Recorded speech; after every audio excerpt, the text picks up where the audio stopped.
আসসালামু আলাইকুম, সবাইকে স্বাগতম জানাচ্ছি পড়ালেখার আরো একটি নতুন লাইভ ক্লাসে এবং আমাদের ইকোনমিক্স ফ্রি এমসিকিউ ক্লাসের সর্বশেষ ক্লাসে তোমাদের সবাইকে স্বাগতম জানাচ্ছি। আমরা আজকে আমাদের অর্থনীতি প্রথম পত্রের আমাদের লাস্ট ক্লাস, সেটা হচ্ছে অধ্যায় 9 এবং 10, এটা আমরা পড়বো। আমরা দ্বিতীয় পত্র আগে পড়েছি, তারপর প্রথম পত্রে আমরা বাকি এমসিকিউ গুলো পড়েছি। আজকে আমাদের শেষ ক্লাস। তো সবাই একটু জয়েন করে ফেলো, তোমাদের বন্ধু বান্ধব থাকলে তাদের একটু শেয়ার মেশার করে দাও, যাতে তারাও আমাদের সাথে এই ক্লাসে যুক্ত হতে পারে। হ্যাঁ, তো আমি একটু শেয়ার করে দিব তোমাদের সাথে, তো তোমরা একটু শেয়ার করে দাও। তোমাদের ফ্রেন্ড সার্কেল থাকলে তাদের একটু শেয়ার মেশার করে দাও, যাতে তারাও আমাদের সাথে এই ক্লাসে যুক্ত হতে পারে। ওকে, আমরা সবাই একটু শেয়ার করে দিচ্ছি। তোমাদের বন্ধু বান্ধব যারা আছে তাদেরকে একটু শেয়ার মেশার করে দাও। এই ব্যাচে যারা আছে সবাইকে কেমন। আমরা আজকে মূলত পড়বো আমাদের অর্থনীতি প্রথম পত্রে নবম এবং দশম অধ্যায়ের উপর এমসিকিউ আমরা পড়বো আজকে। হ্যাঁ, সো চলে আসো তোমরা সবাই, তোমাদের ফ্রেন্ডস থাকলে তাদের একটু শেয়ার মেনশন করে দাও, যাতে তারাও আমাদের সাথে এই ব্যাচে যুক্ত হতে পারে, এই ক্লাসে যুক্ত হতে পারে। ঠিক আছে, সো আমরা একটু সময় নিচ্ছি সবাইকে ক্লাসে শেয়ার করার জন্য, আমাদেরকে একটু সময় দাও। ওকে, হুম,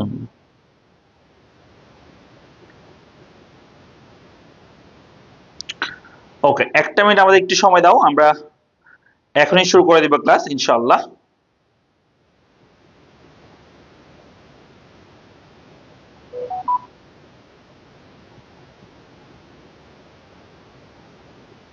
ওকে,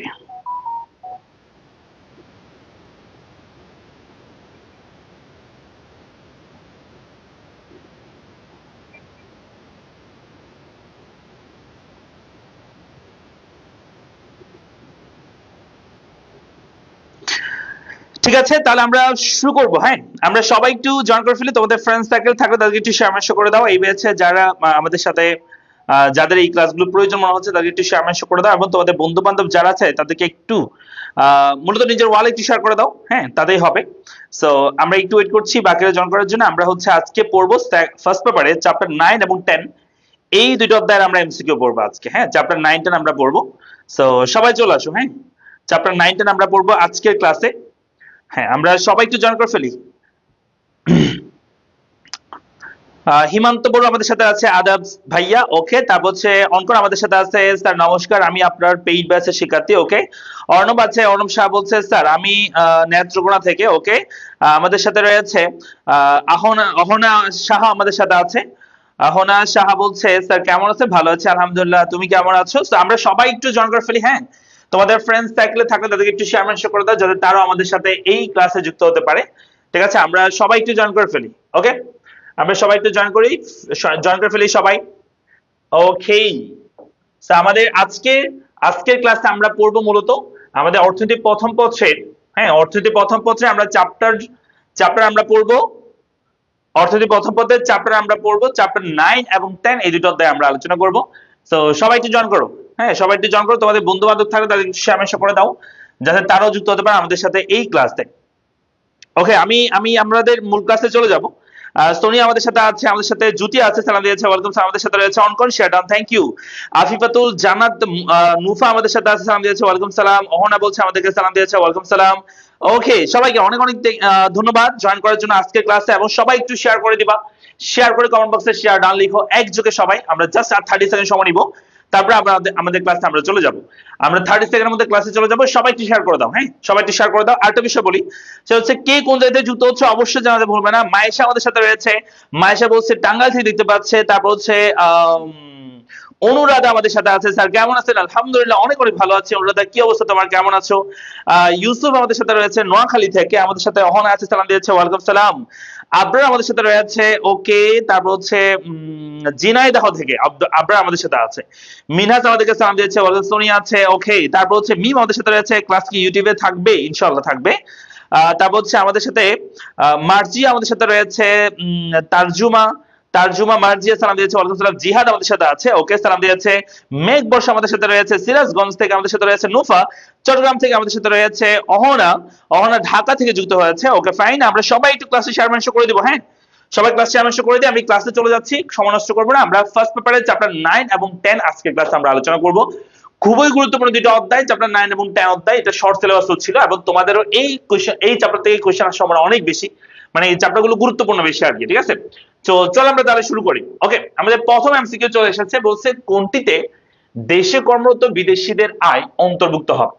মানে মনে করো তুমি বাংলাদেশে, আমাদের যদি বাংলাদেশের কথা বলো, বাংলাদেশের জিএনপি তে নাকি জিডিপি তে নাকি এনএনপি তে নাকি এনডিপি তে নাকি জিএনআই তে, কোথায় দেশে কর্মরত যারা বিদেশি মানুষ আছে, বাইরের দেশে ফরেনার যারা বাংলাদেশে কাজ করতেছে, তাদের ইনকামটা যোগ হবে সেটা বলছে। উত্তর করে দেখি সবাই। ওকে, উত্তর করার নিয়ম একটু বলে দিচ্ছি। উত্তর করার নিয়ম হচ্ছে এক লিখে তোমরা, উত্তর করার নিয়ম হচ্ছে যেও করতে হবে, উত্তর করার নিয়ম হচ্ছে এক লিখে ক লিখবা, হ্যাঁ, অথবা এক লিখে খ, যেটা উত্তর হয় আর কি, ঠিক আছে? মানে প্রশ্নের নাম্বারটা অবশ্যই লিখবা, তাহলে আমার জন্য সুবিধা হয় বুঝতে। আচ্ছা, হেমন্ত বড়ুয়া চট্টগ্রাম থেকে, মাইশা বলেছে জিডিপি তে। ওকে ফাইন, আমরা অলরেডি উত্তর চলে পেয়ে গিয়েছি অনেকগুলো উত্তর। মেঘ বসে আমাদের করছে শেয়ার ডান, থ্যাংক ইউ। আমাদের সাথে রয়েছে কাকলি, আমাদের সাথে আছে সিলেট থেকে। রনি আমাদের সাথে রয়েছে, রনি খান সালাম দিয়েছে, ওয়ালাইকুম সালাম। আমাদের সাথে রয়েছে অর্ণব আছে, ওকে একের এক হবে বলছে। আমরা উম্মে হাবিব বলছে একের এক হবে। হেমন্ত বড়ুয়া আমাদের বলছে একের এক হবে। তারপর হচ্ছে অনুরাধা বলছে আমাদেরকে জিডিপি হবে। উম্মে হাবিবা বলছে শেয়ার ডান, থ্যাংক ইউ। অঙ্কন অনেকজনকে মেনশন করেছে, ধন্যবাদ। শিমু আমাদের সাথে রয়েছে একের এক হবে, হ্যাঁ জিডিপি বলছে অনেকেই আনসার। তো উত্তর হচ্ছে হ্যাঁ। মনে রাখবা, দেশে কর্মরত বিদেশি মানে ফরেনার যারা আছে, সেটা আমাদের দেশে উৎপাদন করছে না, অবশ্যই আমাদের দেশের যেহেতু টেরিটরির মধ্যে, আমাদের সীমানার মধ্যে উৎপাদন করছে, তাহলে আমাদের ডোমেস্টিক প্রোডাক্টে তাদের ইনকামটা যোগ হবে। হ্যাঁ, তো আবার যদি বলা হয় যে এই বিদেশি যারা বাংলাদেশে আছে, তাদের ইনকামটা সে যে দেশের মানুষ, সে দেশের জিএনপিটা আবার অন্তর্ভুক্ত হবে, সে দেশের জিএনপি, ঠিক আছে? ওকে, আচ্ছা তাহলে এটা গেল। তাহলে আমরা চলে যাই পরবর্তী কোয়েশ্চেনে। তাহলে উত্তর হবে জিডিপি প্রথমটা। দুটো বলছে এনএনপি এর পুনরূপ কি? আনসার করো সবাই, খুবই সহজ, এগুলো সবাই পারার কথা। এনএনপি এর পুনরূপ কি? আনসার করো সবাই একসাথে। আদিল আমাদের সাথে রয়েছে একের এক বলছে, আমরা 2 নাম্বার চলে এসেছি। হিমান্ত বড়ুয়া বলছে 2 এর, ওকে 2 আনসার করো। অর্ণব বলেছে একের এক হবে, ঠিক আছে, আমরা সবাই 2 নাম্বার আনসার করি। এবার 2 নাম্বার, 2 নাম্বার কি হবে? এনএনপি এর পুনরূপ কি হবে? এনএনপি পুনরূপ হবে, এটা সবাই পারার কথা। এনএনপি এর পুনরূপ কি হবে? এখানে মূলত 6টা জিনিস আছে, 6টা জিনিস মনে রাখবা। এটা হচ্ছে জিএনআই, তারপর হচ্ছে এনএনআই, এটা মনে রাখবা, হ্যাঁ। তারপর হচ্ছে জিএনপি, এনএনপি, এগুলো মনে রাখবা। এবার হচ্ছে জিডিপি, আর হচ্ছে NDP, okay. GNI gross national income, net national income. GNP gross national product, net national product. GDP gross domestic product, NDP net domestic product. তাহলে কোনটা হবে? এনএনপি, এই যে এটা এনএনপি। তাহলে net national income, sorry net national product, and হচ্ছে net national কি হবে? প্রোডাক্ট হবে। 2 এর ভি হবে। ওকে, সবাই আনসার করছে সেম আনসার। তো আর নাম বলছি না, আশা করি সবাই পারছে ভালো। তো আমরা 2 নাম্বার আনসার হবে, হ্যাঁ। 3 নাম্বার চলে আসি। 3 নাম্বার বলছে আয় পদ্ধতিতে জাতীয় আয় পরিমাপের সূত্র কোনটি? বলছে আয় পদ্ধতিতে জাতীয় বের করার সূত্র কোনটি? মূলত 3টা পদ্ধতি আছে জাতীয় বের করার জন্য। একটা হচ্ছে উৎপাদন পদ্ধতি, মানে ন্যাশনাল ইনকাম বা এগ্রিগেট ইনকাম, এগ্রিগেট ইনকাম, হ্যাঁ এগ্রিগেট ইনকাম বা ওয়াই বের করার জন্য আমাদের মূলত 3টা পদ্ধতি আছে। একটা হচ্ছে আমাদের উৎপাদন পদ্ধতি, যেটা ক্ষেত্রে x1 ইনটু p1, হ্যাঁ, plus x2 into p2 plus dot dot xn into pn পর্যন্ত যদি আমরা করি, অর্থাৎ n সহ যত দ্রব্য থাকবে সেটা পরিমাণের সাথে তার দাম গুণ করে সমষ্টি বের করলে আমরা উৎপাদন পদ্ধতি পাবো। 2 নম্বর হচ্ছে আয় পদ্ধতি, তাহলে ai, হ্যাঁ ni, ai, y মানে জাতীয় আয়, ন্যাশনাল ইনকাম জাতীয় আয় মানে এগ্রিগেট ইনকাম বা সামগ্রিক আয়, একই কথা। সো এটা তিনটারই ওয়াই, এআই, এনআই সবই সেম কথা। এক্ষেত্রে আমরা যদি আয় পদ্ধতি বলি, তাহলে সেক্ষেত্রে হবে সামেশন আর প্লাস সামেশন, এটা হচ্ছে যত র্যান্ড আছে সব র্যান্ডের যোগফল, যত ওয়েজ আছে সব ওয়েজের যোগফল, যত ইন্টারেস্ট আছে সব ইন্টারেস্টের যোগফল, প্লাস যত প্রফিট আছে সব প্রফিটের যোগফল, মাইনাস টিপি, যত ট্রান্সফার পেমেন্ট আছে হস্তান্তর ব্যয় আছে সবগুলো বাদ দিলে আয় পদ্ধতির মাধ্যমে আমরা পাবো।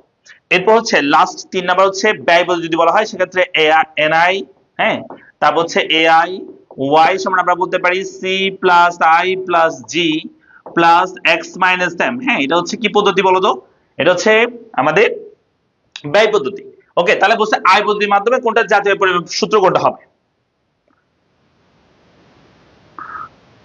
তাহলে সবাই পারতেছে মাশাআল্লাহ। অনেকে আবার 4 বলতেছে, 3 এর 4 বলতেছে, 3 কি 4 হবে? 3 এর এটা তো ব্যয় পদ্ধতি, হ্যাঁ, তাহলে আয় পদ্ধতি হবে এটা, যে সামেশন আর সামেশন ডাব্লিউ সামেশন পাই সামেশন ইন্টারেস্ট সামেশন পাই। এখান থেকে যদিও টিপিটা অনেক বইতে আসলে লেখা নাই, কিন্তু এটা সহ থাকলে সেটা আনসার হইতে পারে। যে মাইনাস টিপি মানে ট্রান্সফার পেমেন্ট, যত হস্তান্তর ব্যয় আছে সেটা বাদ যাবে। ওকে, তাহলে আনসার হবে তিনে কি হবে আনসার 3-2 হবে। যারা যারা এখনো 3-4 বলতেছো, এটা তো ব্যয় পদ্ধতির মাধ্যমে, এখানে বলছে আয় পদ্ধতির মাধ্যমে, কোনটা সেটা বুঝা গেছে? তৌহিদ তুমি বারবার ভুল করতেছো কেন? তৌহিদ বাবা বারবার ভুল করতেছো কেন?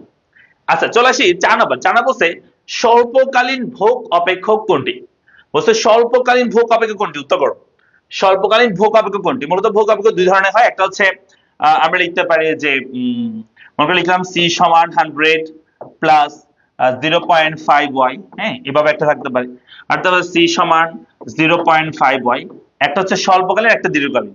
হ্যাঁ, তো কোনটা বলতে হবে এখানে? উত্তর বলো, উত্তর বলো, উত্তর বলো। এটা সি হবে উত্তর। এটা হচ্ছে খ, এটা হচ্ছে গ। সবাই একটু উত্তর করো তো। স্বল্পকালীন ভোগ অপেক্ষক কোনটি হবে? 4 উত্তর করো সবাই একযোগে, 4 উত্তর করতে হবে। স্বল্পকালীন ভোগ অপেক্ষক কোনটি? স্বল্পকালীন ভোগ অপেক্ষক কোনটি? স্বল্পকালীন ভোগ অপেক্ষক কোনটি?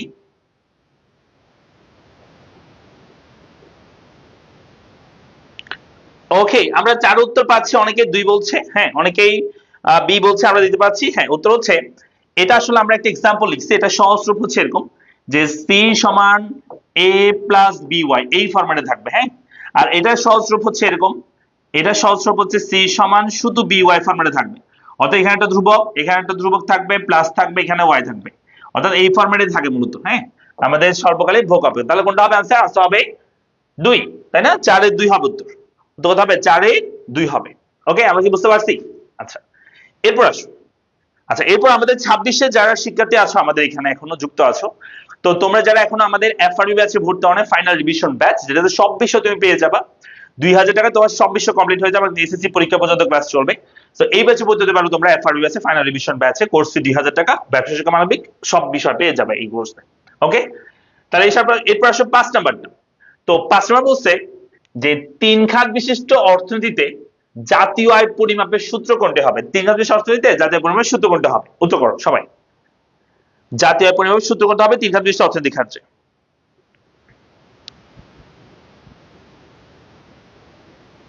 ওকে, আশা করো সবাই। আদিল আমাদের সাথে আছে। আমরা 5 নাম্বার চলে এসেছি। 5 নাম্বার উত্তর করতে হবে। 5 নাম্বার করো সবাই একসাথে। হ্যাঁ 5 নাম্বার উত্তর করো সবাই।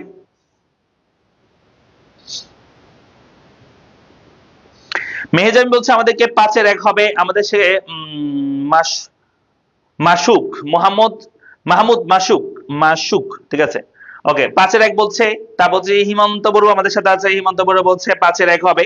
তারপর হচ্ছে তাপস চন্দ্র সেন বলছে আমাদেরকে, তাপস চন্দ্র সেন বলছে হ্যাঁ y সমান c plus i plus g। Anika বলছে আমাদেরকে 5-1 হবে। আমাদের সাথে রয়েছে অনুরাধা বলছে 5-1 হবে। সীমা বলছে 5-1 হবে। সৌরভ ঘোষ আছে আমাদের সাথে। সানজিদা আক্তার আমাদের সাথে। মেঘ বর্ষা আছে। ওকে, মুন্না বলছে। ওকে, সবাই দেখে এক বলে। তাহলে y সমান c plus i plus g, এটা হবে উত্তর। হ্যাঁ, 4 খাত বললে তখন এটা হইতো, 3 খাত হলে এটা হবে। তাহলে আসতে হবে কোনটা? 1 নাম্বারটা। হ্যাঁ 5-1। 6 নাম্বার আসো। 6 নাম্বার বলছে ভারসাম্য আয় স্তর y নির্ধারণকারী শর্ত কোনটি? মানে কখন আমাদের ভারসাম্য y বা আয়, ভারসাম্য আয় বা জাতীয় আয় নির্ণয় হবে, বা ভারসাম্য জাতীয় আয় কখন হবে?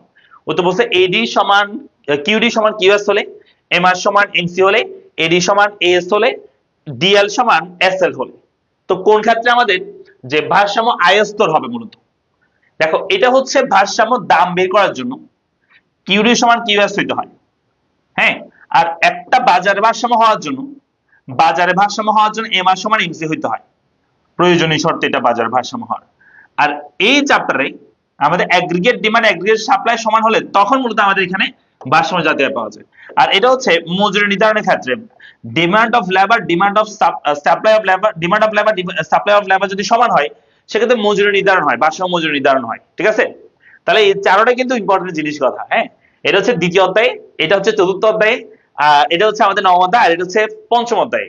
আমাদের শ্রমের চাহিদা শ্রমের যোগান সমান হলে মজুরি নির্ধারণ হয়। এই ক্ষেত্রে এটা মজুরি নির্ধারণের শর্ত, ভারসাম্য মজুরি নির্ধারণের শর্ত। আচ্ছা, তাহলে আনসার হবে কোনটা? আনসার হবে এডি সমান এএস হতে হবে। ঠিক আছে, অনেকে দেখছি আমি খ উত্তর করছে। 6 বিউটি দেখতে পাচ্ছি আমরা হেমন্ত বড় আছে। তারপর হচ্ছে সৌরভ, আচ্ছা সৌরভ না, সৌরভ ঠিক উত্তর দিছে। আচ্ছা, অনেকে ভুল করছো। তো আনসার হবে এমআর সমান এমসি হবে। এটা ফার্মের ভারসাম্য, বাজার ভারসাম্য আর কি। এখানে অ্যাগ্রিগেট ডিমান্ড অ্যাগ্রিগেট সাপ্লাই সমান হইতে হবে এখানে। হ্যাঁ, আরেকটা শর্ত আছে যে সেভিংস এবং যদি ইনভেস্টমেন্ট সমান হয়, এস সমান আই হয় বা আই সমান এস হয়, সেক্ষেত্রে ভারসাম্য হইতে পারে। আচ্ছা, এরপর 7 নাম্বার একটু দেখো। 7 নাম্বার বলছে ব্যক্তিগত আয় থেকে কর বাদ দিলে কি পাওয়া যায়? এটা তো পারার কথা সবাই। আমাদের পার্সোনাল ইনকাম বা ব্যক্তিগত আয় থেকে যদি আমরা কি বাদ দিই, আমরা যদি কর বাদ দিই বা ট্যাক্স বাদ দিই, হ্যাঁ, তাহলে মূলত আমরা কি পাই? মূলত ব্যক্তিগত আয় থেকে কর এবং অন্যান্য ব্যয় বাদ দিলে, অন্যান্য ব্যয় যদি বাদ দেওয়া হয়, কর এবং অন্যান্য ব্যয় বাদ দিলে যেটা পাওয়া যায় তার নাম হচ্ছে ডিএল। এবার তোমরা বুঝো কিনা দেখি। যেটা পাওয়া যায় তার নাম হচ্ছে ডিএল। কোনটা দেখে বলো? 7 উত্তর করো। আমরা 7 উত্তর পাস করে দিছি। তাপস বলছে আমাদেরকে 7 2 হবে। ওকে, ব্যয় যোগ আয় বলছে। তা বলছে মুন্না মুন আছে আমাদের সাথে। মুন্না মুন, তোমার নাম কি এরকম? মুন্না মুন। আচ্ছা, অর্ণব আমাদেরকে বলছে যে 7 ডি হবে। সঞ্জিতা বলছে 7 4 হবে। আলিকা তাসমিন আমাদেরকে বলছে 7 2 হবে। ওকে, মাহমুদ আমাদের সাথে রয়েছে। মাহমুদ বলছে 7 2 হবে। তা বলছে আমাদের সাথে অনুপ গোপ আমাদের সাথে রয়েছে। গোপী, সরি, অনুপ গোপী আমাদের সাথে আছে, সে 2 বলছে। মাহমুদ বলেছে আমাদেরকে 2 হবে। হিমন্ত বড়ুয়া বলছে, অনুরাধা বলছে 2। ওকে, সবাই দেখি 2 বলছে। একজনের শুধু ব্যতিক্রম বলছিল। উত্তর হচ্ছে ডিসপোজেবল ইনকাম বা ব্যয়যোগ্য আয়। হ্যাঁ, ডিআই কে আমরা বলি ডিসপোজেবল ইনকাম বা ব্যয়যোগ্য আয়। যেমন তোমার ইনকাম 100 টাকা, তোমার ট্যাক্স দিতে হয়েছে 10 টাকা, 5 টাকা নানা খরচ করছো, তোমার কাছে থাকবে আর 85। এই 85 টাকা দিয়ে তুমি মূলত ব্যয় করতে পারবে। এই 85 টাকা, সেটাকে বলা হয় ডিসপোজেবল ইনকাম বা ব্যয়যোগ্য আয়। তাহলে আনসার হবে 2। এবার 8 নাম্বার কোশ্চেন উত্তর করি সবাই। হ্যাঁ, একটা ম্যাথ দেওয়া আছে। বলছে আমাদেরকে যে ভোগ ব্যয় মানে সি এর মান দেওয়া আছে কোন একটা অবস্থায় 20, তারপর হচ্ছে বিনিয়োগ ব্যয় দেওয়া আছে, আয়ের মান দেওয়া আছে আমাদেরকে 10, এবং সরকারি ব্যয় গভর্নমেন্ট এক্সপেন্ডিচার দেওয়া আছে 5 কোটি, রপ্তানি মানে এক্সপোর্টের মান দেওয়া আছে আমাদেরকে 3, আমদানি পরিমাণ ইম্পোর্টের মান দেওয়া আছে আমাদেরকে 2। বলছে জাতীয় আয়, হ্যাঁ, মোট জাতীয় আয় নির্ণয় করো। মোট জাতীয় আয় যেটাকে আমরা বলি ওয়াই, হ্যাঁ, বা ন্যাশনাল ইনকাম বলতে পারে, কি কথা। উত্তর হচ্ছে C plus I plus G plus X minus M. হ্যাঁ, এগুলো মান দেওয়া আছে, তো এগুলো দিয়ে এটা দিয়ে করতে হবে। তাহলে সি এর মান হচ্ছে 20, তাহলে আমরা লিখবো 20 যোগ 10 যোগ 5 যোগ, হ্যাঁ, এটার সাথে x মাইনাস m, x মান হচ্ছে 3 মাইনাস 2, তাহলে আনসার দাঁড়াবে 20। এগুলো যোগ করে ফেলি একটু। 20 এগুলো যোগ করলে হবে 15 35, তাই না? 35, তাহলে 35 প্লাস এটা যোগ করলে হবে 1, 3 থেকে 2 গেলে হয় 1 আর কি। তার মানে আনসার হবে 36। কত হবে উত্তর? 36 কোটি, নাকি? 36 কোটি। 30 পাইছো তোমরা? 36 পাচ্ছি যে আমি। এটার সাথে যোগ করলে 30, 35 তো এখানে আছে। হ্যাঁ, এখানে 36, ঠিক আছে, 36 হবে। 30 কেন বলতেছো তোমরা? x মাইনাস m না? হ্যাঁ, ঠিক আছে, তো 36 হওয়ার কথা না? আচ্ছা, আমরা অপশনগুলো একটু দেখি। হ্যাঁ, উত্তর 36, ঠিক আছে, 36 হবে। 30 যারা বলছো একটু ঠিক করবা। উত্তর হবে 36। উত্তর কথা হবে 36 হবে। ওকে, এবার বলছে 9 নাম্বার যে ভারসাম্য জাতীয় আয় নির্ধারণ হবে। ভারসাম্য জাতীয় আয় কখন নির্ধারণ হবে? এবার দেখি উত্তর করো তো। আমি কিন্তু বলে দিয়েছি একটু আগে যে ভারসাম্য জাতীয় আয় কখন নির্ধারণ হবে, বলে দিয়েছি। হ্যাঁ, তোমরা এবার বলো ভারসাম্য জাতীয় আয় নির্ধারণ হবে কখন? ভারসাম্য জাতীয় আয় নির্ধারণ হবে কখন, একটু বলো সবাই। ভারসাম্য জাতীয় আয় নির্ধারণ হবে কখন?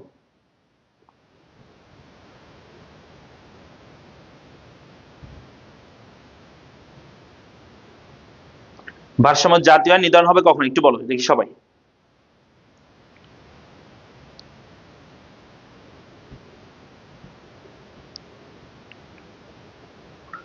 ওকে, উত্তর হচ্ছে আমরা বলবো যে আমাদের অর্থের চাহিদা এবং অর্থের যোগান সমান হলে কি ভারসাম্য জাতীয় হবে? উত্তর হচ্ছে না। অর্থের চাহিদার সাথে ভারসাম্য জাতীয়ের কোনো সম্পর্ক নাই। সঞ্চয় এবং বিনিয়োগ সমান হলে, হ্যাঁ, এটা হইতে পারে। সঞ্চয় বিনিয়োগ সমান হইলে হইতে পারে। অর্থাৎ সামগ্রিক চাহিদা সামগ্রিক যোগান সমান হলে, হ্যাঁ, এটা হইতে পারে। তাহলে আমি কি বলছিলাম যে সেভিংস এবং ইনভেস্টমেন্ট সমান হলে সেক্ষেত্রে ভারসাম্য হইতে পারে। আর হচ্ছে এগ্রিগেট ডিমান্ড এগ্রিগেট সাপ্লাই যদি সমান হয় সেক্ষেত্রে ভারসাম্য হইতে পারে। এই দুটো হচ্ছে শর্ত। ভারসাম্য জাতীয় বের করার শর্ত হচ্ছে এই দুইটা হইলে হইতে পারে। তাহলে সেক্ষেত্রে আনসার হবে কোনটা? তাহলে 2 এবং 3। উত্তর হবে 2 3। উত্তর কি হবে? 2 3 হবে। ঠিক আছে। আচ্ছা, অনেকে 9 এর 2 বলছো, অনেকে 9 এর 4 বলছো। উত্তর কিন্তু এই দুইটা অবস্থায় ভারসাম্য হয় মূলত। অর্থের চাহিদা অর্থের যোগান সমান হলে সেটার সাথে ভারসাম্য জাতীয় কোনো সম্পর্ক নাই, এটা হবে না উত্তর। ঠিক আছে, চলে আসলে আমরা পরবর্তী 10 নম্বর কোশ্চেনে। এখানটা ম্যাথ দেওয়া আছে। বুঝতে একটি দেশের জিএনপি দেওয়া আছে। জিএনপি দেওয়া আছে 200 এবং সিসিএ দেওয়া আছে 90। তাহলে এনএনপি কত? খুবই সিম্পল। এনএনপি সূত্র হচ্ছে, এনএ বের করতে হলে তোমাকে আগে জিএনপি লাগবে। জিএনপি থেকে তুমি যদি সিসিএ অবলিক ডিসি বাদ দাও, সিসি অবলিক ডিসি মানে হচ্ছে ক্যাপিটাল কনজাম্পশন অ্যালাউন্স অথবা ডেপ্রিসিয়েশন কস্ট, তুমি যদি বাদ দাও, যে কোনো একটা দেওয়া থাকবে পরীক্ষা। এখানে সিসিএ দেওয়া আছে, সিসিএ মানে ক্যাপিটাল কনজাম্পশন অ্যালাউন্স, ডিসি মানে ডেপ্রিসিয়েশন কস্ট বা অপচয় ব্যয়, একই কথা, দুইটাই সেম জিনিস। কোনটা স্থায়ী সম্পদ, ব্যবহার জনিত যে ব্যয় সেটা। তাহলে আমরা যদি জিএনপি মান বসা দিই 200, তাহলে এখান থেকে বাদ দিতে হবে 90। তো 200 থেকে 90 বাদ দিলে আনসার হবে 110। এই যে উত্তর, এনএনপি 110 সব উত্তর। শিমু সরকার আছে, ওকে। আলিকা আছে আমাদের সাথে, ওকে। তারপর হচ্ছে অনুফ গোপী রয়েছে আমাদের সাথে, ওকে। তাপস বলছে 10-এর 2 হবে, হ্যাঁ 10-এর 2 হবে, ওকে। তাহলে আনসার হচ্ছে 10-এর 2, 110 হবে উত্তর। এরপর আসো আমরা 11 নম্বর কোশ্চেন একটু দেখি। 11 নম্বর কোশ্চেন আমাদেরকে বলছে যে কোন নির্দিষ্ট সময়ে একটি দেশে বা অঞ্চলের সকল ব্যক্তি, দল বা গোষ্ঠীর সম্মিলিত উপার্জিত আয়ের সমষ্টিকে কি বলে? উত্তর হচ্ছে জিএনআই, এআই, জিডিপি, এনডিপি। কোনটা হবে? বুঝতে, কোন নির্দিষ্ট সময়ে একটি দেশের বা অঞ্চলের সকল ব্যক্তি বা জনগোষ্ঠীর সম্মিলিত উপার্জিত আয়ের সমষ্টিকে আমরা কি বলবো? জিএনআই বলবো, নাকি এগ্রিগেট ইনকাম বলবো, নাকি জিডিপি বলবো, নাকি এনডিপি বলবো? কোনটা হবে? একটু উত্তর করে দেখি সবাই। যদি একটু কনফিউজিং, উত্তর হচ্ছে একটু কনফিউজিং, তো আনসার করে দেখি কারা কারা পারো। একটু কনফিউশন তো আছেই। 11 নম্বর উত্তর করতে হবে, হ্যাঁ 11 উত্তর। আমরা তাপস বলছে 11-3 হবে, মানে জিডিপি বলছে। আচ্ছা মারু বলছে 11-3 হবে, ওকে। তাপস বলছে 11-3 হবে, দেখা যাক বাকিরা বলো, বাকি একটু বলতে হবে। অনুপ বলছে 10-3 11-3 হবে, ওকে। হেমন্ত বলছে 11-3 হবে। তোমরা একটু প্রশ্ন নাম্বারটা লিখিও, হ্যাঁ প্রশ্ন নাম্বারটা একটু পাশে লিখিও, নাহলে বুঝতে একটু অসুবিধা হয়। হ্যাঁ তোমরা একটু প্রশ্ন নাম্বারটা লিখবা, 11 লিখে তারপর উত্তরটা লিখবা, 11 কত হবে সেটা লিখবা। আচ্ছা সবাই দেখি জিডিপি আনসার করতেছে, হ্যাঁ সবাই দেখি 3 নাম্বারটা আনসার করতেছে, জিডিপি বলতেছে, হ্যাঁ জিডিপি বলতেছে। এর উত্তর দেওয়া আছে এআই, মানে এগ্রিগেট ইনকাম। এটা আসলে জিডিপিও বলা যায়, জিএনআই বলা যায়, এগ্রিগেট ইনকাম বলা যায়, ঠিক আছে। তবে কোন সময় একটি দেশের বা অঞ্চলের সকল ব্যক্তি, দল বা গোষ্ঠীর সম্মিলিত উপার্জিত আয়ের সমষ্টিকে কি বলে? হ্যাঁ এটা আসলে জিডিপি বলা যায়। তা আমি তোমাদেরকে বলি, এটা উত্তর তোমরা জিডিপি দিলে সবচেয়ে বেস্ট হয়। তো প্রশ্ন যদিও উত্তর দেওয়া আছে কি আমাদের টেস্ট পেপারে, বা উত্তর দেওয়া আছে এআই। তা আমি তোমাদেরকে বলি, মনে রাখবা যখনই একটা ম্যাথ দিব, যদি বলে যে সি সমান C plus I plus G plus X, হ্যাঁ প্লাস এক্স মাইনাস এন, এটাই তো আমাদের সামগ্রিক বের করার সূত্র আমাদের ব্যয় পদ্ধতির মাধ্যমে, তাই না? তো এটা ক্ষেত্রে আমাদের যদি পরীক্ষা সেটা কিসের সূত্র, বা এই যে এখানে যে সংজ্ঞা দিচ্ছে এটাও যদি বলে এটা কিসের, তাহলে তুমি অপশনের মধ্যে ফার্স্টে দেখবা জিডিপি আছে কিনা, জিডিপি। যদি জিডিপি দেখে জিডিপি রাইট আনসার, মানে এই সূত্র দিয়ে যদি বলে এটা কিসের সূত্র, তাহলে উত্তর যদি জিডিপি থাকে জিডিপি আনসার করবা। জিডিপি না থাকলে তখন জিএনপি আনসার করবা। আর জিএনপিও যদি না থাকে তখন লাস্ট অফ অল তুমি দেখবা সেটা হচ্ছে জিএনআই, তুমি আনসার করবা জিএনআই, ঠিক আছে। তাহলে এই ক্ষেত্রে আমরা বলতে পারি জিএনআই, আমরা বলতে পারি, হ্যাঁ। তাহলে এই ক্ষেত্রে আমাদের সবচেয়ে বেশি কাছে কোনটা আছে? জিডিপি আছে, তাহলে জিডিপি থাকলে জিডিপি আনসার করবে, জিডিপি না থাকলে জিএনপি থাকবে, জিএনপি আনসার করবে, আর জিএনপি না থাকলে তখন জিএনআই আনসার করবা। হ্যাঁ এটা হচ্ছে আনসার করার সিস্টেম, মানে কোনটা তুমি আনসার করবে। আসলে জিডিপি, জিএনপি, এনপি সবগুলো, জিএনপি, জিএনআই সবগুলো কিন্তু সূত্র এটাই, ব্যয় পদ্ধতির মাধ্যমে, ঠিক আছে। তাই পরীক্ষা আমরা কনফিউশনে পড়ে যাই যে কোনটা আনসার করব। তো আমার রুলস হচ্ছে, আমি তোমাদেরকে বলি আগে জিডিপি আছে না দেখবা, তারপর জিএনপি দেখবা, তারপর জিএনআই। যদি জিডিপি থাকে জিডিপি আনসার করে দিবা, জিডিপি না থাকলে জিএনপি আনসার করবা।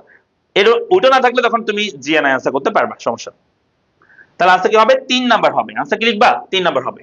আচ্ছা যারা পর দিয়ে যুক্ত হচ্ছে একটু ক্লাসে শেয়ার করে দিবা। আর একটা বিষয় বলে, আমাদের এইচএসসি 27-এর যারা শিক্ষার্থী আছো, যারা এখনো অর্থনীতি নিয়ে চিন্তায় আছো, তোমাদেরকে বলবো চোখ বন্ধ করে তোমরা এই ইকোনমিক্স জিরো হিয়ার ব্যাচে ভর্তি হতে পারো, একদম ফার্স্ট ক্লাস আমরা কমপ্লিট করে দেব ইনশাআল্লাহ। যে এই ব্যাচ আমাদের গতবারে আমাদের এখানে প্রায় 450 মধ্যে ভর্তি হয়েছিল এই ব্যাচে, 400-র উপরে, 450 কাছাকাছি হতে পারে। তো এবং তাদের তোমরা ফিডব্যাক যদি জানতে পারো, তাহলে তোমরা আশা করি মানে এই ব্যাচে একদম নির্দ্বিধায় ভর্তি হতে পারবা। তো কেমনে করবো, কেমনে দেখাবো? আচ্ছা যাই হোক, তোমরা চাইলে একটা পোস্ট করতে পারো যে কোনো গ্রুপে, যে ইকোনমিক্স জিরো হিয়ার ব্যাচটা কেমন হবে আমাদের পড়ালেখার, তাহলে তোমরা সেটা ফিডব্যাক পেয়ে যাবে। যারা ক্লাস করছে ওরা তোমাদের কমেন্ট করে জানাবে, এমনিতেই আমি কোনো কিছু বলবো না। তো এই ব্যাচে ভর্তি হলে ইকোনমিক্স এর আর কোনো চিন্তা করতে হবে না, একদম এ টু জেড সব ক্লিয়ার করবে ইনশাআল্লাহ। এই যে জিরো থেকে ইকোনমিক্স তুমি ইনশাআল্লাহ হিরো হয়ে যাবে ইকোনমিক্স এ, এটা নিয়ে তোমাকে কোনো চিন্তা করতে হবে না, আর কোনো চিন্তা থাকবে না এই ইকোনমিক্স নিয়ে। জাস্ট তোমাকে ইনভেস্ট করতে হবে 1000 টাকা, আর সাথে তোমার কাছে যদি ইউনিস আমাদের বইটা থাকে, অর্থনীতি বইটা থাকে, ইজি ইংলিশ বইটা আমাদের পেজে মাসে তোমরা নিতে পারবা 450 টাকা। সেই বইটা তোমার সাথে থাকলে একদম ফুল কম্বিনেশন। তোমার ইকোনমিক্স নিয়ে আর কোনো চিন্তা করার দরকার পড়বে না ইনশাআল্লাহ। হ্যাঁ, তো এই ব্যাচে যারা এখনো ভর্তি হয় তোমরা ভর্তি হতে পারো পড়ালেখা পেজে মেসেজ দিয়ে। সো অথবা আমাদের যে হেল্পলাইন নাম্বার আছে সেই নাম্বারে তোমরা কল করে ভর্তি হতে পারো। আমাদের নাম্বার হচ্ছে 01746561163। এই নাম্বারে তোমরা কল করে তোমরা বিস্তারিত জেনে আমাদের ব্যাচে ভর্তি হতে পারবে। হ্যাঁ, সো এই আর কি। তাহলে এটাকে আমরা 12 নম্বর কোশ্চেনে চলে এসেছি। বলছে সিসিএ এর পুনরূপ কি? আমি কিন্তু বলে দিয়েছিলাম এক জায়গায় যে সিসিএ এর পুনরূপ কি। আনসার করে দেখি সবাই, সিসিএ এর পুনরূপ কি হবে? সবাই তো আনসার করো তো, সিসিএ এর পুনরূপ কি? আনসার করতে হবে।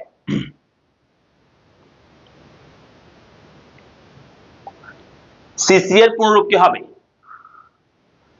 আমরা 12 নম্বরে চলে এসেছি। 12 নম্বর প্রশ্ন উত্তর করো। মেহেজাবি বলছে 12 এক হবে। তারপর হচ্ছে তাপস বলছে 12 এক হবে। ক্যাপিটাল কনজাম্পশন অ্যালাউন্স বলছে তারা। তারপর হচ্ছে বাকি আনসার করো, বাকি আনসার করো, দ্রুত করবে, দ্রুত উত্তর করবে বাকিরা। ওকে, সানজিদা বলছে 12 এক হবে। তারপর হচ্ছে এরপরে আর কি আছে, আর কি আছে, দ্রুত উত্তর করো।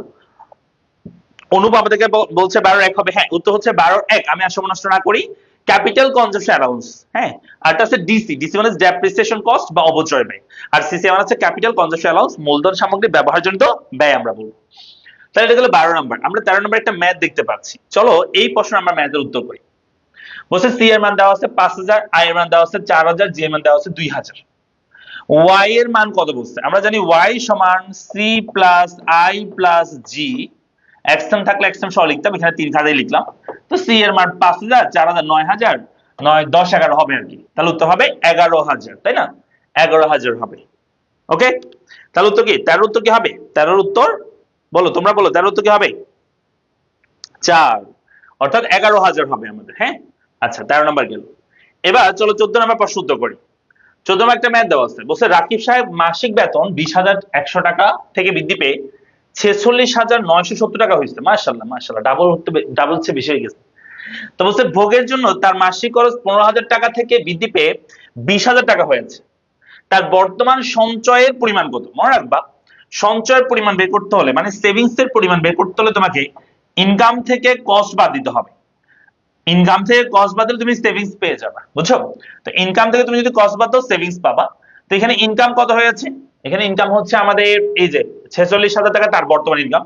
তাহলে 46,970, এখান থেকে তার বর্তমান খরচ বাদ দিবা। বর্তমান খরচ কত? 20,000 টাকা বর্তমান খরচ, আগে ছিল 15, এখন হচ্ছে 20। তাহলে 20,000 টাকা তুমি বাদ দাও, তাহলে উত্তর দাঁড়াবে 46,970 থেকে 20,000 বাদ দিলে উত্তর হবে 26,970 হবে। এটা হচ্ছে আমাদের এস এর মান, মানে সেভিংস এর মান।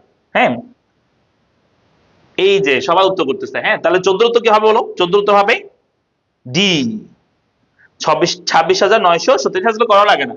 এই যে তুমি এখানে দেখলে বুঝবা, 46 থেকে 20 গেলে 26,970 হবে আর কি। এটা তো সিম্পল।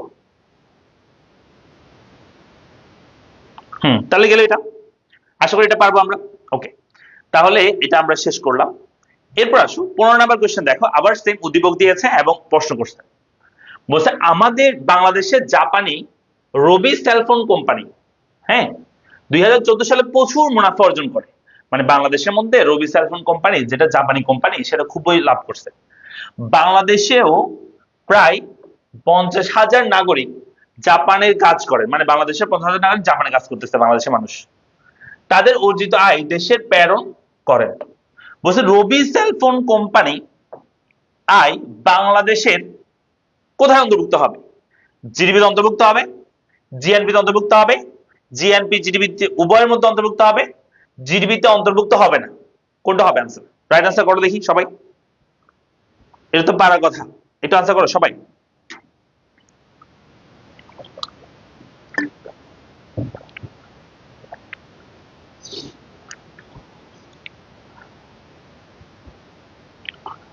সবাই একটু উত্তর করো, উত্তর কি হবে বলো?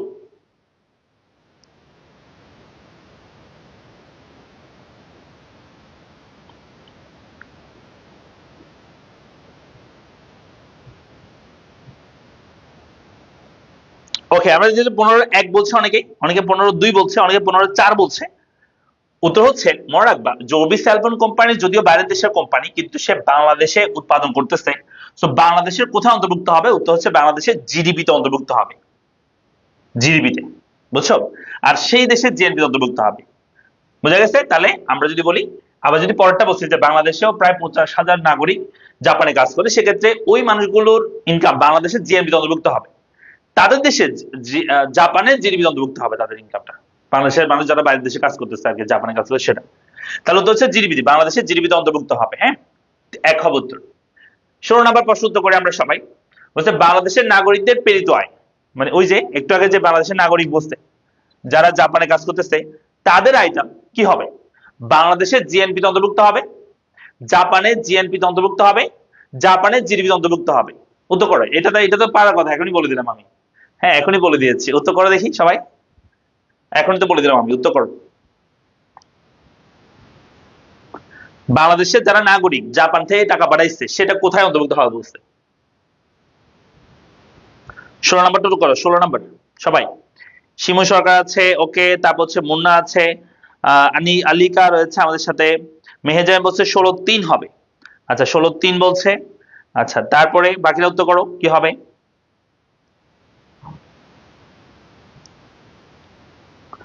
আলিকা বলছে আবার 15, আচ্ছা 16-2 হবে বলছে আবার। অর্ণব বলছে আমাদেরকে 16 এ হবে। মেঘ বর্ষা বলছে 16-2 হবে। ওকে, সো তার মানে কনফিউশন আছে অনেকের মধ্যেই, আনসার করতেছে না কিন্তু সবাই। ঠিক আছে, এই যে কনফিউশন আছে এই জন্য আনসার করতেছে না।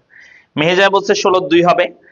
জিশান বলছে 16-3 হবে। ওমা, বিভিন্ন রকম বিভিন্ন জন বিভিন্ন রকম বলতেছে। অনুরাধা বলছে 16-2 হবে। হেমন্ত বলছে 16-2 হবে। অনুপ গোপী আমাদের সাথে আছে 16-3 হবে। অজয় দে আমাদের সাথে বলছে 16-2 হবে। মেহেজায় বলছে খ হবে 2 হবে। আচ্ছা, রাজা বলছে 16-1 হবে। শোনো, বলছে বাংলাদেশের নাগরিকদের প্রেরিত হয়, মানে তারা জাপানে কাজ করে, মনে রাখবা। তো তারা বাঙালি, তো বাঙালি হলে বাংলাদেশের জিএনপি তে অন্তর্ভুক্ত হবে। হ্যাঁ, এটা ঠিক আছে, বাংলাদেশের জিএনপি, তারা বাঙালি তো বাংলাদেশের ন্যাশনাল ইনকামে তাদের ইনকাম যোগ হবে। জাপানের জিএনপি তে অন্তর্ভুক্ত হবে? উত্তর হচ্ছে না, সে তো জাপানি মানুষ না, বাঙালি মানুষ, তাহলে এটা হবে না উত্তর। কিন্তু জাপানে যেহেতু সে কাজ করে, সেই দেশের জিডিপি তে অন্তর্ভুক্ত হবে, তাহলে উত্তর হবে 1 ও 3। যারা যারা 1 ও 3 বলছো তাদের আনসারটা সঠিক হয়েছে, আর যারা এটা বাইরে বলছো তাদের আনসার কি হয়েছে? ভুল হয়েছে। কেমন? তাহলে মনে রাখবা, যেখানে কাজ করতেছে সে দেশের জিডিপি অন্তর্ভুক্ত হয়, আর যে দেশের নাগরিক সে দেশের জিএনপি অন্তর্ভুক্ত হয়। ঠিক আছে, তাহলে আনসার হবে। আমি একটাও পারছি না, আমি এখনো পড়তে পারিনি এগুলো। হ্যাঁ সোনিয়া, ভালো করে পড়তে হবে। হ্যাঁ, পড়ে ফেলো, চ্যাপ্টারগুলো পড়ে ফেলো, তাহলে তুমি আনসার করতে পারবা। আচ্ছা, এই বলছে এটিএম এর পুনরূপ কি? এটিএম পুনরূপ কি? সবাই পারার কথা, এগুলো ছোটবেলা থেকে আমরা পড়ে পড়ে আসতেছি। এটিএম এর পুনরূপ কি? কি হবে? এটিএম এর পুনরূপ কি হবে? এটিএম এর পুনরূপ কি হবে? একটু আনসার করো দেখি সবাই। এটিএম এর পুনরূপ কি হবে?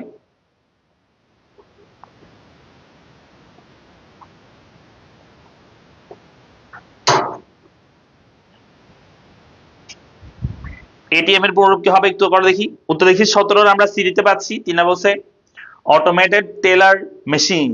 হ্যাঁ, উত্তর হবে কি? সি হবে, অটোমেটেড টেলার মেশিন হবে। এরপর আসো, একটা উদ্দীপক দিয়ে প্রশ্ন করছে। বলছে আনোয়ার সাহেব, আল্লাহ আমার নাম চলে আসছে। বলছে আনোয়ার সাহেব একটি ব্যাংকে চাকরি করেন, এই ব্যাংকটি মুদ্রা প্রচলন করে। কি বলছে? একটা ব্যাংকে চাকরি করে, সেখানে মুদ্রা প্রচলন হয়, দেশে অর্থ বাজারকে নিয়ন্ত্রণ করে, নিকাশগড় হিসাবের কাজ করে। বলছে উদ্দীপকের নির্দেশিত ব্যাংকটি কোন ধরনের ব্যাংক? এটা সবাই পারার কথা। দেখি আনসার করো সবাই, আনসার করো, দ্রুত করবা। আমরা 18 নম্বর আনসার করি সবাই। 18 নম্বর উত্তর করো।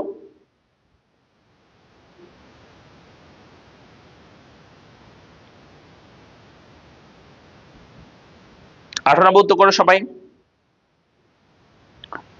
ওকে, মেজাম বলছে 18-1 হবে, অর্থাৎ কেন্দ্রীয় ব্যাংক হবে।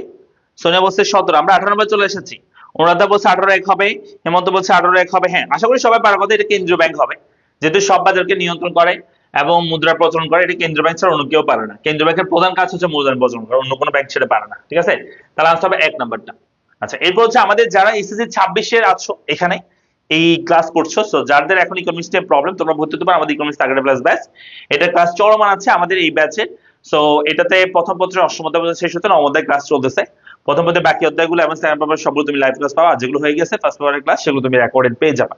কোর্স ফি হচ্ছে 999 টাকা। হ্যাঁ, আচ্ছা 19 নম্বর বলছে উদ্দীপকে ব্যাংকটির কাজ হলো। এখানে যে আমরা উদ্দীপক দিতে পাচ্ছি যে কেন্দ্রীয় ব্যাংক, সেটা কাজ কি? এক নাম্বার ঋণ নিয়ন্ত্রণ করা, 2 জনগণকে ঋণ প্রদান করা, 3 নাম্বার বিনিময় হার নির্ধারণ করা। কোনটা হবে? রাইট আনসার করো দ্রুত। আমরা 19 নাম্বার উত্তর করব। সবাই তো 19 নাম্বার উত্তর করো।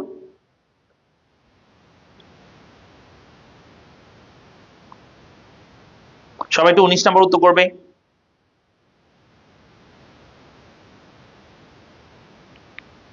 অনুরাধা বলছে 19-এর 2 হবে। ওকে, হেমন্ত বড় বলছে 19-এর 2 হবে। অনুরাধা বলছে 19-এর 2 হবে, অর্থাৎ 1 ও 3 বলছে সে। আচ্ছা, আচ্ছা হচ্ছে হ্যাঁ, উত্তর হচ্ছে এখানে ঋণ নিয়ন্ত্রণ করে থাকে কেন্দ্রীয় ব্যাংক, ঠিক আছে। জনগণকে ঋণ দিয়ে থাকে না, জনগণকে তো ঋণ প্রদান করে বাণিজ্যিক ব্যাংক, কেন্দ্রীয় ব্যাংক ঋণ প্রদান করে না, ঠিক আছে। তাহলে আনসার হবে 1 নাম্বার। আর 3 হচ্ছে বিনিময় হার নির্ধারণ করে, হ্যাঁ এটা ঠিক আছে। 1 ও 3 হবে উত্তর। উত্তর কি হবে? 1 ও 3 হবে। তাহলে 1 ও 3 গেল। এরপর 20 নাম্বার। 20 নাম্বার হচ্ছে the purchasing power of money গ্রন্থের লেখক কে? The purchasing power of money এই গ্রন্থটার লেখক কে? উত্তর করো। The purchasing power of money এটা লেখক কে? নপুর আক্তার বলছে 19-এর 2 হবে। ওকে, আমরা লতা বলছে 19-এর 2 হবে। লতা এরকম পড়ে আসছে ক্লাসে। মুন্না বলছে বি হবে। আমরা 20 নম্বরে চলে এসেছি। 20 নম্বর উত্তর করো। 20 নম্বর উত্তর করতে হবে সবাইকে। মুন্না বলছে আমাদেরকে 19-এর বি হবে। ওকে, তাপস বলছো 20-এর 3 হবে। আমরা 20 নাম্বার চলে আসি। হ্যাঁ 20-এর 3 বলছে। আরবিং ফিশার বলছে। মুন্না বলছে 19 নাম্বার। আমরা 20 নাম্বারে চলে এসেছি। 20 নাম্বার বলো। অনুরাধা বলছে 20-এর গ হবে। আচ্ছা 20-এর 3 বলছে। ওকে, সো বাকিরা আনসার করো। হ্যাঁ, উত্তর হচ্ছে the purchasing power of money. এটা মূলত রেখে আছে আরবিং ফিশার। হ্যাঁ, আমরা ফিশারের যে মুদ্রার পরিমাপ তথ্য পড়ি, আমরা পরিমাণ তথ্য। হ্যাঁ, তো ওইটাই মূলত the purchasing power of money এই গ্রন্থ থেকে নেওয়া হয়েছিল। হ্যাঁ, তাহলে আনসার হবে আরবিং ফিশার হবে। এরপর আসো আমরা এই প্রশ্নের উত্তর করি। বলছে দামস্তর দেওয়া আছে 200, অর্থের প্রচলন গতি দেওয়া আছে 10, লেনদেনের পরিমাণ দেওয়া আছে 100, এম এর মান বের করো। আমাদের একটা সূত্র মনে রাখতে হবে, সেটা হচ্ছে এমবি সমান পিটি। এমবি সমান কি? পিটি। একটু সাজা লিখলে পিটি সামনে নিয়ে আসি, আমরা পিটি কে সামনে নিয়ে আসি আর এমবি কে পরে নিয়ে যায়। হ্যাঁ, এখানে আরেকটু যদি সাজা লিখে আমরা পি যদি রেখে দিই, আমরা এই পিটা যদি রেখে দিই, তাহলে মূলত এই টিটা ওই পাশে চলে যায়। তখন সূত্র এরকম দাঁড়ায় যে এমবি সমান টি। এটা আমাদেরকে ফিশার, আরবিং ফিশার দিয়েছিল এই সূত্রটা। তো এই সূত্রের মধ্যে আসলে মান বসাতে হবে। তো আমি যদি বলি এখানে পি এর মান দেওয়া আছে, পি এর মান দাম আছে কত? 200 দেওয়া আছে। আচ্ছা 200 সমান লিখে দিলাম, এই পি এর জায়গায় 200 লিখে দিলাম, সমান এম এর মান দেওয়া নাই, এম এর মানটা বের করতে হবে। ওকে, কিন্তু ভি এর মান দেওয়া আছে, ভি মানে প্রচলন গতি দেওয়া আছে 10, এখানে ভি এর মান আমি 10 বসা দিলাম। আর নিচে হবে টি, ট্রানজাকশনের পরিমাণ, ট্রানজাকশনের পরিমাণ এখানে 100 আছে, লেনদেনের পরিমাণ 100 বসা দিলাম। এবার সেটা কাজ করি, যে এখানে ভাগ ছিল এবার সেটা কি হবে? গুণ হবে। তাহলে 200 ইনটু 100 সমান এম ইনটু কত হবে? 100 হবে, এম ইনটু 100 হবে। ওকে, এবার এই দুটো গুণ করে দাও। তাহলে সাথে গুণ করলে 2 এখানে শূন্য বেড়ে যাবে, তাহলে 4টা শূন্য হয়ে যাবে, 2টা শূন্য বাড়লে। তাহলে আনসার হবে হচ্ছে 20,000 সমান এম ইনটু 100। একটু সাদা লিখি, এই দুটোকে সামনে নিয়ে আসি। এম ইনটু 100 সমান 2 বা কত? 20,000। হ্যাঁ 20,000 লিখলাম। এবার আসলে আমরা এমটা রেখে দিই, আমরা এম এর মানে বের করতে যাচ্ছি, এটাকে ওই পাশে পাঠালে এখানে গুণ ছিল, বিশাল হবে, ভাগ হবে। তাহলে 20,000 ডিভাইডেড বাই 100, 2 শূন্য কমে যাবে, তাহলে আনসার হবে এম সমান 200। 200 হবে? না না না, ভুল বলছি ভুল বলছি ভুল বলছি। এখানে যদি আমাদের এটা ভাগ ছিল, এর সাথে গুণ হবে, 2টা শূন্য বাড়লে 2টা শূন্য বাড়লে 1,10,000 20,000, 20,000কে এই পাশে পাঠালাম, 20,000কে 2টা শূন্য কমে গেলে তাহলে আরো 200 থাকার কথা, 200। তাহলে এম কি 200? ভুল করছি আমি কোন জায়গায়? বলতে এম এর পরিমাণ কত হবে? ভুল করছি কোথায়? ভুল করছি একটু বলো তো। ভুল করছি, ভুল করছি, ভুল তো দেখতেছি না। ও হ্যাঁ হ্যাঁ, না না ঠিক আছে, ওই যে 10 ছিল, এটা সরি সরি সরি সরি, ভুল করছি। এটা ছিল 10, এই যে পাশে যেটা এম এর সাথে গুণ ছিল এটা ছিল 10। এটা দেখা দেখো সবাই দেখো, এই যে এটা ছিল আমাদের লেনদেনের পরিমাণ ছিল 10, সরি প্রচলন গতি ছিল 10, এটা 10 হবে এম এর সাথে 10, তো এখানে হবে এম ইনটু 10। তাহলে এম রেখে দাও, 10 করে ওই পাশে পাঠাও, তাহলে 20,000 ডিভাইডেড বাই 10, তাহলে একটা শূন্য কমে যাবে, তাহলে আনসার হবে 2,000। দ্যাট মিন্স এম সমান 2,000 হবে। এখন ঠিক আছে, 2,000 হবে। হ্যাঁ, তাহলে তো হচ্ছে 21-এর উত্তর হবে বি। 21-এর কত হবে? বি হবে। হ্যাঁ 2,000 হবে, এখানে 10 ভাগ 10 হবে। আমি এই এম এর মানটা অ্যাকচুয়ালি লিখে বলছিলাম এই জায়গায়, এটা 10 হবে। হ্যাঁ, ওকে, তাহলে উত্তর হবে 10 মানে 2000। তারপর আসো 22 নম্বর বলছে যে কোন নোটে অর্থ সচিবের স্বাক্ষর থাকে, কোন নোটটার মধ্যে অর্থ সচিবের স্বাক্ষর থাকবে? 2 টাকা, 10 টাকা, 20 টাকা, 50 টাকা, তাহলে বলো। আসলে মূলত শশী বিহিত মুদ্রা, অসী বিহিত মুদ্রা চেলে হয়ে যাবে। মূলত শশী বিহিত মুদ্রা বলা হয় 1 টাকা, 2 টাকা এবং 5 টাকার কয়েনকে।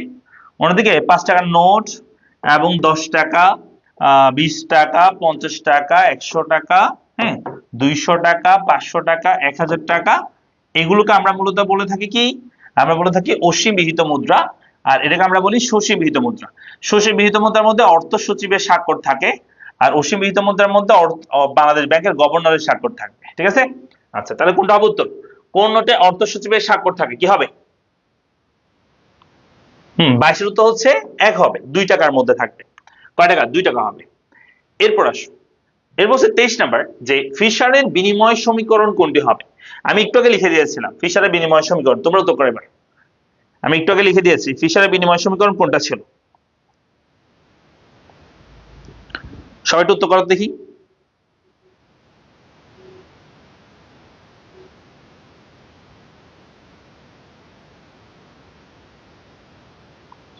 সবাই উত্তর করো তো সবাই।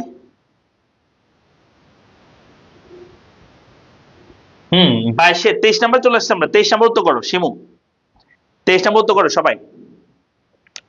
23 2 দেখতে পাচ্ছি আমরা। অনুরাধা বলছে 23 2, মেহেজায় বলছে 23 2, তাপাস বলছে আমাদের 23 2 হবে। শিমু 22 বলছে। 23 নাম্বার হচ্ছে 23 2 বলছে সবাই। এমবি সমান পিটি, হ্যাঁ এই যেটা রাইট আনসার। এমবি সমান কি? এমভি সমান পিটি, এটা হচ্ছে রাইট আনসার। এরপর 24 নাম্বার বলছে কি? মুদ্রার চাহিদা হলো, মানে মুদ্রার চাহিদা কোনটা দ্বারা বোঝায়? দামস্তরিত মুদ্রার পরিমাণকে, পি এর সাথে এম, মুদ্রার পরিমাণের সাথে অর্থের প্রচলন গতিকে মানে এমবি, অর্থের প্রচলন গতি ইন্টু লেনদেনের পরিমাণকে মানে টি, আর হচ্ছে দামস্তর ইন্টু লেনদেনের পরিমাণ। দামস্তর মানে পি আর লেনদেনের পরিমাণকে আমরা বলি কি? টি। তো কোনটা হবে? উত্তর করো। বুঝলে? মুদ্রার চাহিদা হলো, মুদ্রার চাহিদা কোনটা? উত্তর করো দেখি সবাই। 24 নাম্বার উত্তর করবো, হ্যাঁ 24 নাম্বার। 24 আমরা মেহেজান বলছে 24 3 হবে, মানে অর্থের প্রচলন গতি মানে ভি ইন্টু লেনদেনের পরিমাণ বলছে।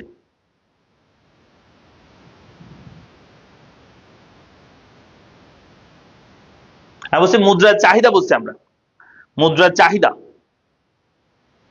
এটা কিন্তু কনফিউশন আছে, হ্যাঁ এত সহজ না। ওই যে আমরা একটু আগে শুধু লিখছি এমবি সমান পিটি, হ্যাঁ এটা মনে রাখতে হবে। এখানে দুই পাশে দুইটা জিনিস, একটা হচ্ছে অর্থের চাহিদা, একটা অর্থে কি তোমার যোগান বলতে পারো তুমি। ঠিক আছে? তাহলে এখানে বলছে মুদ্রার চাহিদা হলো, মুদ্রার চাহিদা কোনটা? এমবি নাকি পিটি, কোনটা? মুদ্রার চাহিদা কোনটা? উত্তর হচ্ছে এমবি মানে হচ্ছে অর্থের পরিমাণের সাথে তার প্রচলন গতি গুণ করা হয়, এটা হচ্ছে অর্থের যোগান। আর এটা হচ্ছে অর্থের চাহিদা হবে, পি ইন্টু টি মানে দাম স্তরের সাথে ট্রানজাকশন লেনদেনের পরিমাণ, এটা হচ্ছে অর্থের চাহিদা হবে। এটা হবে অর্থের যোগান, এটাকে হবে অর্থের চাহিদা হবে। মনে থাকবে? তাহলে আনসার হবে কি? আনসার হচ্ছে 4 নাম্বার হবে, উত্তর হবে 4। 24 4 হবে। আচ্ছা, এরপর হচ্ছে আমাদের এসএসসি 27 ব্যাচে যদি কেউ থাকো আমাদের এইখানে 27 এর জন্য আমাদের অ্যাডভান্স ব্যাচ চলমান আছে। সব বিষয়ের প্রথম পত্র বানানো হচ্ছে এই ব্যাচে।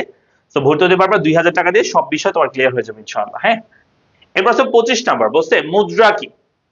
আমাদের প্রশ্ন করেছে মুদ্রা কি? 1 নাম্বার তরল সম্পদ, 2 নাম্বার টাকা পয়সা, বিনিময়ের মাধ্যম, প্রাচুর্য, কোনটা হবে? মুদ্রা কি? উত্তর করে দেখি সবাই। মুদ্রা কি উত্তর করতে হবে, হ্যাঁ।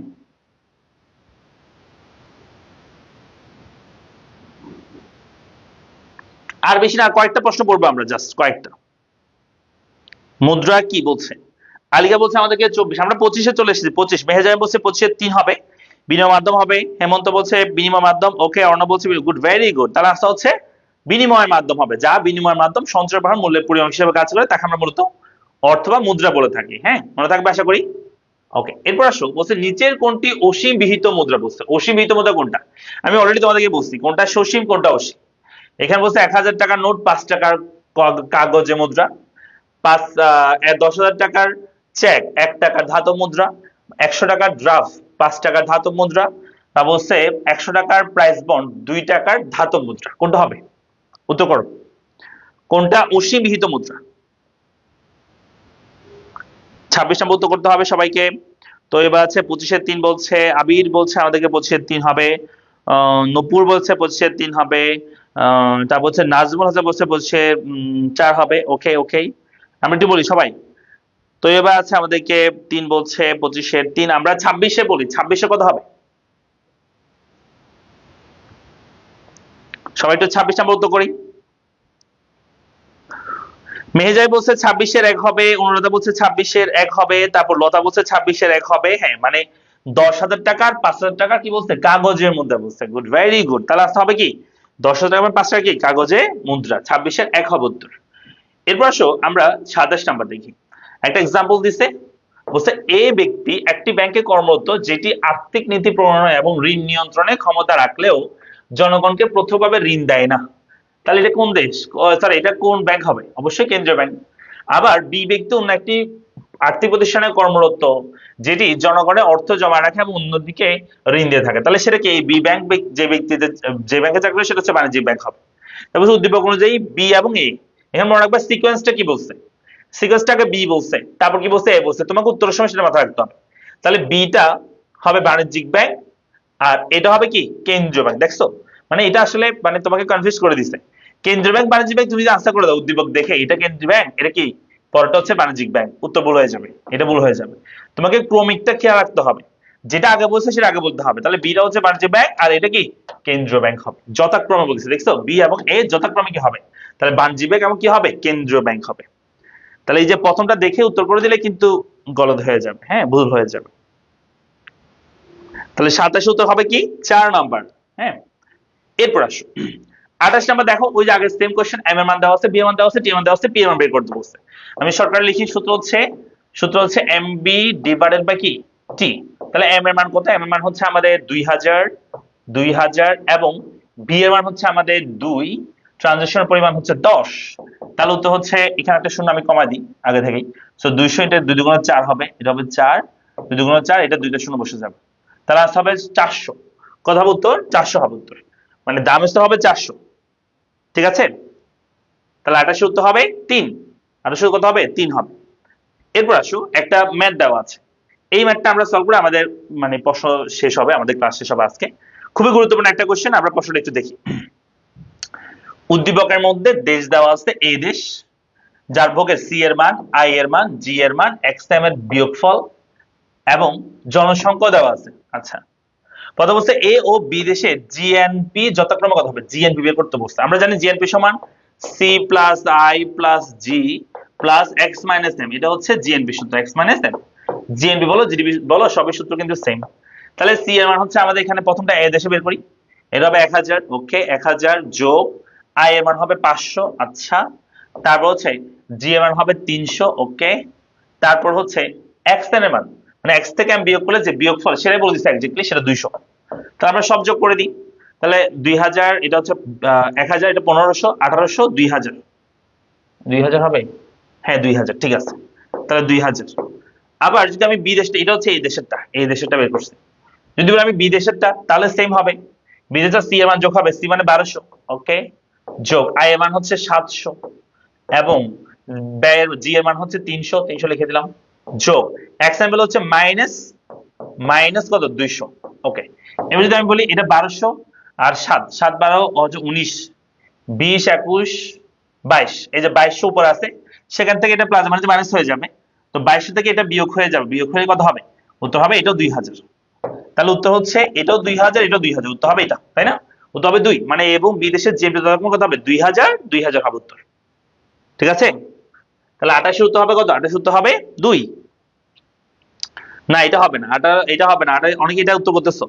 সি কেমনে হয়, সি কেমনে হয়, হাই রে সি কেমনে হয়, সি কেমনে হয়? এখানে তো উত্তর তো কত, একটা হচ্ছে কত, এটাতে তোমার মান চেঞ্জ হয়েছে, এটা 1200 হয়েছে, এটা 700, এটা 300, এটা যোগ করলে 2100 হয়, সরি 2200 হয়, সেখান থেকে 200 বাদ দিবা। তো এটা যেহেতু মাইনাস আছে এটা বাদ দিতে হবে, এক্স এর ভ্যালু মাইনাস যেহেতু আছে। তাহলে উত্তর হবে 2, উত্তর কত হবে 2 হবে, 2000 2000 হবে দুটাই। তারপরটা আসো লাস্ট কোশ্চেন, বলছে দুটি দেশের ক্ষেত্রে আমি একটু বলি, এই দেশের ক্ষেত্রে এখানেও 2000, এখানেও 2000, কিন্তু এখানে আমাদের জনসংখ্যা 5.5 কোটি, এখানে 5 কোটি। তাহলে মানে বিদেশটা এখানে ভালো পজিশন আছে একটু, যেহেতু জনসংখ্যা কম, এখানে জনসংখ্যা একটু বেশি আছে, তাহলে বিদেশটা একটু ভালো পজিশন আছে। ঠিক আছে, তাহলে আমরা দেখি উত্তর করি। বলছে দুটি দেশের ক্ষেত্রে এই দুটো দেশের ক্ষেত্রে কি হবে? এক নাম্বার, অর্থনৈতিক অবস্থা একই রকম, না না না, অর্থনৈতিক অবস্থা একই রকম নয়, কারণ যেহেতু একটা দেশের জনসংখ্যা কম, একটা দেশের জনসংখ্যা কি বেশি। বলছে বিদেশের অর্থনৈতিক অবস্থা এই দেশের চেয়ে ভালো, হ্যাঁ এটা বলতে পারি, কারণ বিদেশের জনসংখ্যা কম ছিল, এই দেশে বেশি ছিল। তা বলছে বিদেশের রপ্তানি আমদানির চেয়ে কম, বলছে বিদেশের রপ্তানিটা আমদানির চেয়ে কি কম। হ্যাঁ, বিদেশে আমাদের এক্সপোর্ট ইম্পোর্টের মান কত ছিল? -200। তো এক্সপোর্ট থেকে ইম্পোর্ট বাদ দিলে -200 বের হওয়া মানে কি? রপ্তানি কম আমদানি কি বেশি, তাই তো মাইনাস বের হয়েছে, তাই না? রপ্তানি কম আমদানি কি বেশি, বিদেশের রপ্তানি আমদানির চেয়ে কি কম বলছে, তাহলে উত্তর হবে 2 ও 3।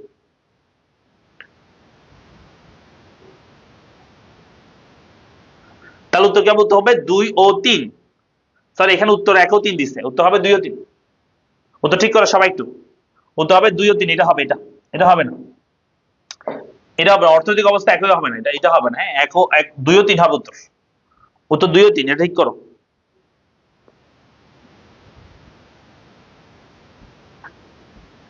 ঠিক আছে, তাহলে আমরা আমাদের ক্লাসটা এখানে শেষ করব, এবং তোমাদের উদ্দেশ্যে যেটা বলবো সেটা হচ্ছে আমাদের অলরেডি আমাদের সবগুলো ক্লাস শেষ হয়ে গেছে এই এমসিকিউ ক্লাসে। তোমাদের যদি সিকিউ ক্লাসের প্রয়োজন হয় বা কোনো চ্যাপ্টারের ক্লাসের প্রয়োজন হয়, অবশ্যই আমাদেরকে জানাতে পারো, আমি একটা পোস্ট করব একটু পরে। তো তোমরা অবশ্যই সেই পোস্টটা আমাদেরকে জানাবা যে তোমাদের কি দরকার। তোমাদের যদি কোনো চ্যাপ্টার প্রয়োজন হয় সেটা পড়াবো, যদি সিকিউ প্রয়োজন হয় সেটা পড়াবো, ঠিক আছে? তো তোমাদের যেটা প্রয়োজন হয় সেটা আমি পড়াবো ইনশাআল্লাহ লাইভ ক্লাসে। হ্যাঁ, আর তোমাদের সবার আগ্রহ, তোমাদের সবাই একটু শেয়ার মেনশন করলে তখন আমাদের ভালো লাগে ক্লাসগুলো নিতে, আর যখন অডিয়েন্স বেশি থাকে তখন আমাদের ভালো লাগে। হ্যাঁ, সো তোমাদের এটা একটু দেখতে হবে, তোমরা একটু শেয়ার মেনশন করে দিবা ক্লাস যখনই শুরু হবে বা যখনই পোস্ট করা হবে ক্লাসে, তোমাদের বন্ধুদেরকে একটু মেনশন করে দিবা, কমেন্ট বক্সে জানাই দিবা, তাদেরকে ইনবক্সে জানাই দিবা যে ক্লাস হবে আজকে, মনে আছে কিনা এরকম বলে দিবা, ঠিক আছে? ওকে, তাহলে আমরা এরপরে তোমাদের পোস্ট করে জানাবো, আমি আজকে পোস্ট করবো তোমাদের রাতে। তো তোমরা সেটা অবশ্যই মানে আধা ঘন্টার মধ্যে আমি পোস্ট করবো, সেটা তোমরা আমাকে জানাবা যে তোমাদের কিসের প্রয়োজন, কোন জায়গায় ক্লাস নেওয়া দরকার, আমি সেটা উপর নেবো। অধ্যায় হলে অধ্যায় নিবো, আর সিকিউ প্রয়োজন হলে সিকিউ নিবো ইনশাআল্লাহ, ঠিক আছে? তো তোমাদের উপর ডিপেন্ড করবে তোমরা কিভাবে আগ্রহ দেখাচ্ছ সেটার উপর। যদি 200-র উপর যদি কি হয় যে কমেন্ট পড়ে, তাহলে অবশ্যই ক্লাস পাবা। তো 200-র উপর কমেন্ট পড়ার জন্য তোমাদের কি করতে হবে? তোমাদেরকে তোমাদের বন্ধু বান্ধব আছে তাদেরকে একটু মেনশন করে বলতে হবে, তাদেরকে একটু ইনবক্সে বলে দিবা যে একটু বল, কমেন্ট বক্সে বল যে স্যার জানে তোর কোন জায়গায় সমস্যা, সেটা জানো স্যার ক্লাস নেই। হ্যাঁ, তখন দেখতে পাবা যে 200-র উপর কমেন্ট হলে তখন আমাদের ভালো লাগবে, ক্লাসটা নিতে ইচ্ছে করবে, ঠিক আছে? সো এই আর কি, তাহলে এটা মাথায় রাখবা। আর তোমাদের যারা আমাদের কোর্সে ভর্তি হতে চাচ্ছ এফআরবি ব্যাচ, সেটা সব বিষয়ে 2000 টাকা, 26-এর 27-এ হচ্ছে অ্যাডভান্স ব্যাচ যেটা 2000 টাকা এটা, আর 26 হচ্ছে আমাদের ত্রিগোনোমেট্রিক্স তাগড়া প্লাস ব্যাচ, এটাও 1000 টাকা। জিরো ডি ব্যাচ এটা 1000 টাকা, এটা হচ্ছে 27 ব্যাচের জন্য, ঠিক আছে? যার যে ব্যাচ প্রয়োজন সেই ব্যাচে ভর্তি হতে পারো। তো দেখা হচ্ছে পরবর্তী ক্লাসে, সবাই ততক্ষণ ভালো থাকো, সুস্থ থাকো। আসসালামু আলাইকুম।